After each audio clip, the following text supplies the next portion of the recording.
রাধে রাধে। কেমন আছো সবাই? এসে গেছি আমি একটা নতুন ভিডিও নিয়ে। তো আজকের ভিডিওতে আমি শেখাবো কি করে পাইথনটা তুমি সেট আপ করবে। তো আজকের টপিক পাইথন সেট আপ। তো বেসিক্যালি আমি দেখাবো পাইথনটা তুমি কিভাবে ডাউনলোড করবে আর কিভাবে তুমি পাইথনের উপর কাজ করবে, কারণ এই যেহেতু কোর্সটায় তোমাকে ফলো অ্যালং করতে হবে আমার সাথে, সেই জন্য আমি আজকে ইজিলি দেখিয়ে দেবো। তো এটার জন্য এই ভিডিওটা খুব বেশি বড় হবে না, ছোটই রাখবো, শুধু ইনস্টলেশন আর সেট আপটা করে আজকে তোমাদের দেখিয়ে দেবো। আর সেখান থেকে ডাউনলোড করা হবে যে কোনো যে লিঙ্কগুলো, সব ভিডিও ডিসক্রিপশনে দেখা হবে। কোনো রকম কোনো অসুবিধা থাকলে তোমরা আমাকে কমেন্টে জানাও, আর সমস্ত লিঙ্ক আমি ডেসক্রিপশনে দিয়ে দেবো। ওকে, চলো লেট স্টার্ট। প্রথমে পাইথন ডাউনলোড করার জন্য গুগলের একটা ওয়েব ব্রাউজার খুললাম। মানে কিছু করার দরকার নেই, জাস্ট পাইথন লেখো। লিখলে দেখতেই পাচ্ছ তুমি এখানে পাইথনের অফিসিয়াল ওয়েবসাইটে চলে আসলে। এটা হচ্ছে পাইথনের original official website, https://www.python.org। Click করো। এইবার দেখতেই পাচ্ছ এখানে ডাউনলোড বলে যে ট্যাবটা আছে, এই ডাউনলোড ট্যাবে তুমি যাবে, ঠিক আছে? ডাউনলোডে ক্লিক করো। দিয়ে তোমার যদি উইন্ডোজ হয় উইন্ডোজ, ম্যাক হলে ম্যাক, ঠিক আছে? এখানে দেখতেই পাচ্ছ পাইথন 3.1.2 12.3, ঠিক আছে? এটা লেটেস্ট ভার্সন পাইথনের। ডাউনলোড ফর উইন্ডোজ লেখা রয়েছে, এখানটা তুমি ক্লিক করে দাও। ক্লিক করে দিলে অটোমেটিক দেখতে পাচ্ছ আমি আগে যেহেতু ডাউনলোড করে রেখেছিলাম সেটা দেখাচ্ছে, এখানে পাইথনটা ডাউনলোড হয়ে গেল। এবার ইনস্টল করার জন্য তুমি এখানে ক্লিক করো। ক্লিক করলে তুমি দেখতে পাবে কিছুক্ষণের মধ্যে সেটআপটা খুলবে। ওকে, তো আমার যেহেতু অলরেডি পাইথন ইনস্টল রয়েছে, সেই জন্য আমাকে এটা দেখাচ্ছে আপগ্রেড নাও। ওকে, তো তোমাদের ক্ষেত্রে এটা দেখাবে না, তোমাদের ক্ষেত্রে এখানে ইনস্টলের অপশনটা আসবে। কাস্টমাইজ ইনস্টলেশন করবে না, এখানে নর্মালি ইনস্টলেশনের যে প্রসেসটা দেওয়া থাকবে সেটা ইনস্টল নাও বলে লেখা থাকবে, সেটাতে ক্লিক করবে। আর মাথায় রাখবে 64 বিট ডাউনলোড করছো, কারণ তুমি যদি উইন্ডোজ 10 ইউজ করো 64 বিট তোমাকে ডাউনলোড করতে হবে। ওকে, এটা হয়ে গেল Python installation. Okay, you want to cancel, yes. এইবার পাইথনটাকে ডেস্কটপে বা ল্যাপটপে ইউজ করার জন্য তোমার একটা আইডিই দরকার হবে। তো তুমি, আমার মনে হয় যে বেস্ট আইডি হয় পাইচার্ম। পাইচার্মটা তুমি ক্লিক করো, যে দেখতে পাচ্ছ JetBrains এর পাইচার্ম বলে লেখা রয়েছে, এটা www.jetbrains.com। এই লিঙ্কটায় চলে যাও। ফার্স্ট যে লিঙ্কটা আসবে পাইচার্ম বলে লিখলে ফার্স্ট এই লিঙ্কটাই আসবে।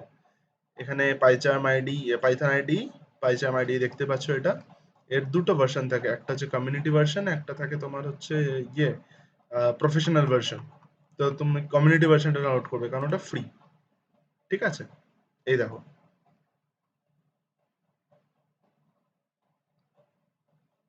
এই যে এখানে গেলে যে ডাউনলোড অপশন রয়েছে। তুমি যদি ইএক্সি ফাইলটা উইন্ডোজের জন্য ইউজ করতে চাও, উইন্ডোজটা তোমার যেহেতু উইন্ডোজ 10 ইউজ করছো, অটোমেটিক্যালি এটা বাই ডিফল্ট উইন্ডোজ সিলেক্টেড থাকবে। এই ডাউনলোডে ক্লিক করলে পাইচার্মটা ডাউনলোড হয়ে যাবে। আর একটা জিনিস তুমি কি করতে পারো, যদি পাইচার্ম পছন্দ না হয় ভিএস কোডও ডাউনলোড করতে পারো। তো লিখলে গুগলে গিয়ে ভিএস কোড, দেখতেই পাচ্ছ ফার্স্ট যে লিঙ্কটা ভিএস কোড, এটা ক্লিক করলে এটা খুলে গেল। ডাউনলোড ফর উইন্ডোজ এই বাটনে ক্লিক করলে অটোমেটিক্যালি ডাউনলোড হয়ে যাবে। এই যে দেখতেই পাচ্ছ ডাউনলোড হয়ে যাচ্ছে। আমি এটা ডাউনলোড করবো না কারণ অলরেডি আমার কম্পিউটারে ভিএস কোড আছে, তোমরা দেখতেই পাচ্ছ এইটা, ঠিক আছে? Okay, let's go. VS code download হয়ে গেল, পাইচার্ম ডাউনলোড হয়ে গেল, পাইথন ডাউনলোড হয়ে গেল। আমি আশা করছি তোমরা এটা ডাউনলোড করে ফেলতে পারবে। এইবার যারা ধরো করতে চাও না, ডাউনলোড করতে চাও না, তারা লোকাল মেশিনে কাজ করতে চাও না, তাদের মেশিন হয়তো খুব একটা প্রসেসিং পাওয়ার তাদের বেশি নয়, তাদের জন্য আমার কাছে সলিউশন আছে। তো তোমরা কি করবে, তোমরা লিখবে গুগল কোল্যাব। ওকে, গুগল কোল্যাব লিখলে এই যে ফার্স্ট লিঙ্কটা চলে আসলো, ওয়েলকাম টু গুগল কোল্যাব। এই লিঙ্কটা ক্লিক করো।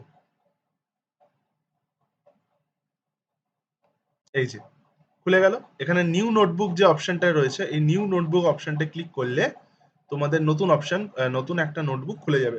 এটা একটু লোড হতে সময় নেয়, যেহেতু এটা ব্রাউজারের উপরে কাজ করছে, তো জন্য লোড হতে একটু সময় নেবে। তো তারপরে খুলে যাবে। এই যে খুলে গেছে, দেখতেই পাচ্ছ আনটাইটেল 0 দিয়ে তোমার এই নোটবুকটা খুলে গেল। তুমি এখানে পাইথনের যে কোনো কোড তুমি যদি লেখো, তুমি যা কাজ তুমি লোকাল মেশিনে করতে পারবে, এখানে সমস্ত কাজ তুমি করতে পারবে। শুধু এখানে তোমার রান টাইমটাকে কানেক্ট করতে হয়।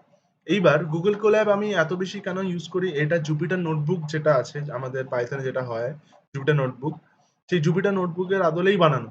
আর যেহেতু গুগলের জিনিস, নিজস্ব গুগলের নিজস্ব প্রোডাক্ট, তো এরা তোমাকে না বিভিন্ন সিপিইউ জিপিইউ অপশন দেয়। তো তুমি যখন এই দেখো দেখতে পাচ্ছ এখানে বিভিন্ন দেখো রান টাইম বলে চেঞ্জ টু রান টাইম, এরকম অনেক সুন্দর সুন্দর অপশন দেয় এরা। ঠিক আছে, ধরো তোমার কম্পিউটারে নিজস্ব র্যাম 16 জিবি, ঠিক আছে, বা ধরো 8 জিবি র্যাম, তো কম্পিউটারের প্রসেসিং পাওয়ার তো খুব বেশি নেই তাহলে। তো এবার তুমি যদি মেশিন লার্নিং এর বড় বড় জিনিস করতে চাও, নিউরাল নেটওয়ার্কের কোড ফোড এগুলো সব লিখতে চাও, তখন তুমি কি করবে? তখন তোমাকে গুগল কোল্যাব ইউজ করতেই হয়। ঠিক আছে, আমি তো সারা জীবন এটাই ইউজ করে এসেছি। তো এইটাই হচ্ছে ব্যাপার। গুগল কোল্যাবটা তুমি ইউজ করতে পারো, যারা মোবাইল ফোন ইউজ করছে তারাও গুগল কোল্যাব দিয়ে করতে পারো। তো আমি মোস্ট অফ দ্য টাইমস এই কোর্সে গুগল কোল্যাবেই দেখাবো। তো এই হচ্ছে আজকের মেনলি ভিডিওর সমস্ত কিছু। তো সেট আপ করা হয়ে গেল। আশা করছি তোমরা আমার সাথে ভিডিওতে থাকতে পেরেছো এবং দেখেছো কি করে কি কি আমি ইনস্টল করলাম, কিভাবে ইনস্টল করলাম। খুবই সহজ জিনিস। আমি লিঙ্কগুলো সব ডেসক্রিপশনে দিয়ে দেবো। তো আর যদি কোনোদিন মানে যদি কোনো রকম কোনো অসুবিধা, ইনস্টলেশনে যদি কোনো অসুবিধা হচ্ছে, ধরো কোনো এরর ফেস করছো, আমাকে কমেন্টে জানাও। আমি বলে দেবো কি কি মানে কিভাবে সেটাকে সলভ করবে। ওকে, ঠিক আছে, আজকের জন্য এটুকুই। দেখা হচ্ছে পরের ভিডিওতে। রাধা রাধা।